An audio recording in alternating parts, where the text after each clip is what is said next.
নির্বাচন দেয়া হয়, বাংলাদেশ তার পুরনো চরিত্রেই ফিরে যাবে। এই লক্ষণ আমরা দেখতে পাচ্ছি। কিরা বলেন?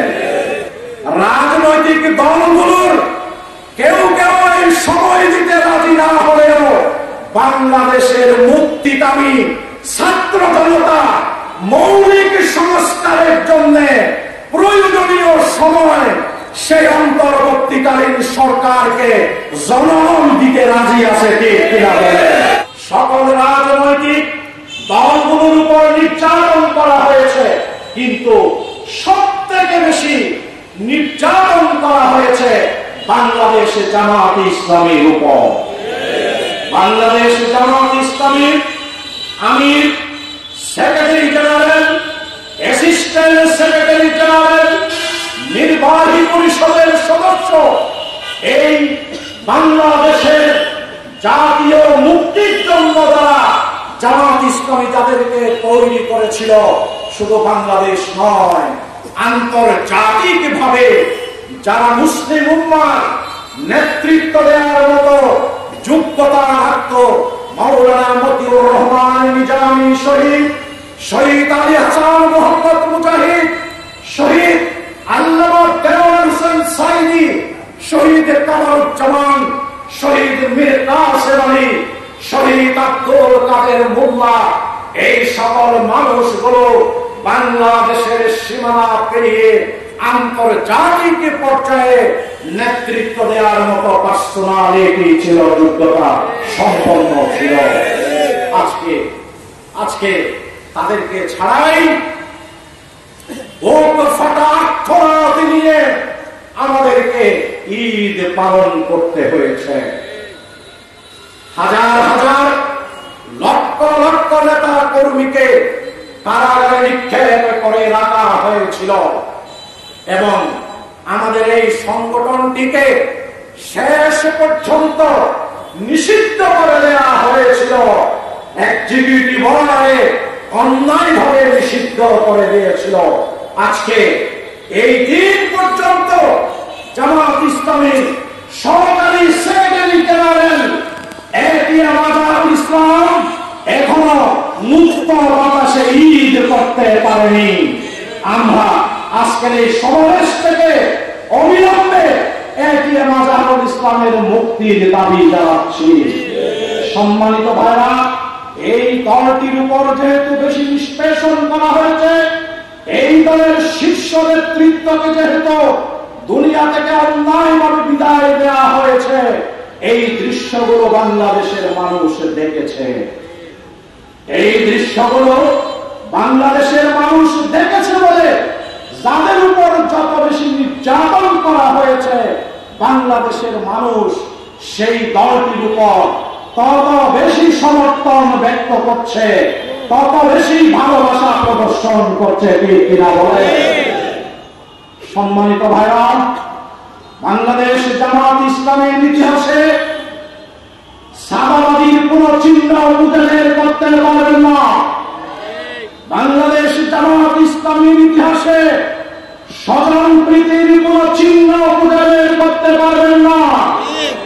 বাংলাদেশ জামাত ইসলামের ইতিহাসে অপরিচ্ছন্ন, অপবিত্র রাজনৈতিক কোন ধারা খুঁজে বের করতে পারবেন না। তাই বাংলাদেশের মানুষ এই সংগঠনকে মূল্যায়ন করে, এই সংগঠনের প্রতি আস্থা পোষণ করে বাংলাদেশ বিনির্মাণের দায়িত্ব এই কাফেলার উপর তুলে দিতে চায়। এই কাফেলার উপর বাংলাদেশ পরিচালনার দায়িত্ব তুলে দেওয়ার যখন পরিবেশ দিন দিন সম্প্রসারিত হচ্ছে, এই দলটির বিরুদ্ধে নতুন করে ষড়যন্ত্র শুরু করা হয়েছে। পুরনো কথা আবার বলা হচ্ছে, সে ৭১-এর কথা বলা হচ্ছে, যুদ্ধ অপরাধের কথা বলা হচ্ছে। বাংলাদেশের নতুন প্রজন্ম এই সকল কথাগুলোকে, এই সকল মিথ্যাচারকে আর গ্রহণ করতে রাজি না। তারা এই বাংলাদেশকে নিয়ে আর পেছনের দিকে তাকাতে রাজি না, তারা বাংলাদেশকে সামনের দিকে নিয়ে যেতে চায়, ঠিক কিনা বলেন? যার কারণে এই ছাত্র সমাজ যারা নেতৃত্ব দিয়েছিল বিগত আন্দোলনে, তারা আজকে এই কথা পরিষ্কার করে বলছে যে সংস্কার আগে করতে হবে। সংস্কার না করে যদি একটি নির্বাচন দেওয়া হয়, বাংলাদেশ তার পুরনো চরিত্রেই ফিরে যাবে। এই লক্ষণ আমরা দেখতে পাচ্ছি, ঠিক কিনা বলেন? কেউ যদি চাঁদাবাজি করে, তার কোন দলীয় পরিচয় থাকা উচিত না। কেউ যদি সন্ত্রাস করে, তার কোন দলীয় পরিচয় থাকা উচিত না। কোন দলের এই সকল চাঁদাবাজ, সন্ত্রাসী, টেন্ডারবাজ, তাদেরকে শেল্টার দেওয়া উচিত না। কোন দল যদি কোন চাঁদাবাজকে শেল্টার দেয়, কোন সন্ত্রাসী যদি শেল্টার দেয়, বাংলাদেশের মানুষ সেই দলকেও ক্ষমা করবে না। কারণ এদেশের মানুষের বাংলাদেশের এই প্রেক্ষাপটে কামনা হচ্ছে চাঁদাবাজ মুক্ত একটি বাংলাদেশ, সন্ত্রাস মুক্ত একটি বাংলাদেশ, একটি শান্তির বাংলাদেশ এদেশের মানুষ চায়। ভ্রাতৃত্বে ভরপুর একটি বাংলাদেশ এদেশের মানুষ চায়। তাই সম্মানিত ভাইরা, প্রিয় উকিয়াবাসী, আমরা এই কথা আজকে এই পুনর্মিলনীতে স্পষ্টভাবে বলতে চাই। এই উকিয়া টেকনাফকে একটি মডেল আসন হিসাবে গড়ে তুলে এই উকিয়া টেকনাফের খেটে খাওয়া মানুষ, মুক্তিকামী মানুষের মুক্তি দেওয়ার জন্য জামাত ইসলামী অঙ্গীকারবদ্ধ। জামাত ইসলামী সৎ নেতৃত্ব দেওয়ার মাধ্যমে এই উকিয়া টেকনাফকে নতুন করে গড়ে তুলতে চায়। আপনারা কি জামাত ইসলামীকে অতীতের সকল কালিমা, সকল অপরিচ্ছন্নতা, সকল চাঁদাবাজি থেকে শান্তির এবং সুশৃঙ্খল উকিয়া টেকনাফ গড়ে তুলতে কি আপনারা ভূমিকা পালন করতে রাজি আছেন?